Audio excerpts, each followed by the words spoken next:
How to get power points fast in Brawl Stars. Hello guys and welcome to the channel. In today's video, I will be showing you how to get power points fast in Brawl Stars.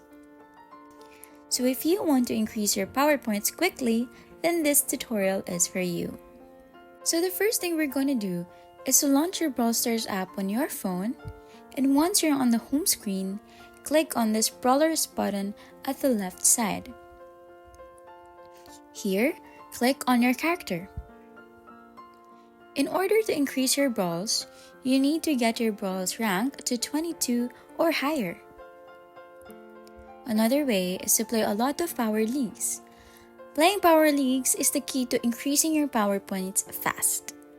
And that's how you get power points fast in Brawl Stars. If you found this tutorial helpful, please like, share, and subscribe for more tips and tutorials. Thanks for watching, and I'll see you in the next one. Bye!